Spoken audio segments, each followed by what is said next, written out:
I'm Adrian Peterson of the Minnesota Vikings, and you're watching the best sports coverage on News OK.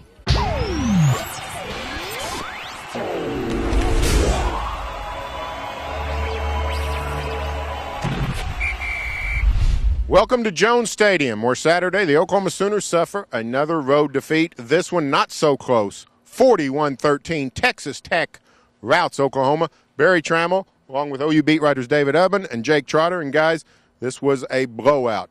This was not close. This was decisive. And for once this year, the OU defense did not come to play. Texas Tech gouges the OU defense. Jake, that had to be the most surprising thing about the day. Very surprising. It's not like this is the best Texas Tech offense that Mike Leach has had, but you would have thought it by watching this game. They were able to run the ball effectively, and the drives weren't so much big plays as they were grinding out OU's defense, which was really the most surprising thing. And no help from the offense. A fourth-quarter touchdown lets the Sooners avert two straight road games without getting to the end zone. But after a 47-yard field goal early by Patty O'Hara, offense really didn't add much to this effort. Yeah, and on that late touchdown, it kind of says a lot that Ryan Burroughs is flagged for an unsportsmanlike conduct penalty. Even when they have something positive happen, it's still marred by a negative. But yeah, they just struggled everywhere. You know, on defense, everywhere on offense, couldn't get the running game going. Landry didn't play nearly as badly as he did against Nebraska, but Landry Jones still struggled today. Struggled to find a rhythm. Receivers didn't help him out. A couple drops, nothing too terrible that he's gonna be angry about. But a couple balls that probably should have been caught that just weren't.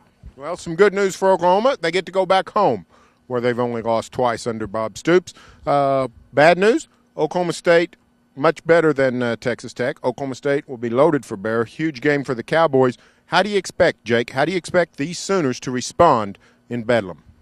We'll see. I mean, I think these players and coaches say they're going to respond, but we'll have to see. You look at OU's home schedule this year. Yeah, they've blown everybody out, but who have they blown out? The Kansas State team who may not go to a bowl, so they're finally playing a quality opponent at home. We'll see just how good their home field advantage and how well they do play at home. Dave, what did you detect from the Sooners in terms of morale, attitude? They seemed half mad, half dejected. What'd you take from the Oklahoma attitude after this game? Nothing straight across the board. There's definitely frustration, but in terms of the why, nobody really seems to know. I talked to Brian Simmons after the game. He returned from a knee injury today.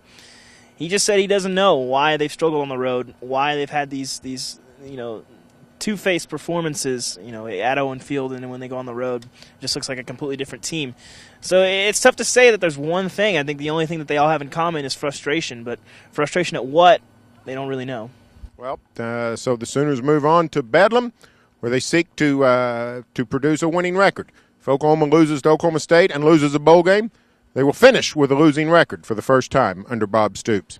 That'll do it from Lubbock, Texas. Stay tuned for further coverage on NewsOK.com, as well as every day in the Oklahoman.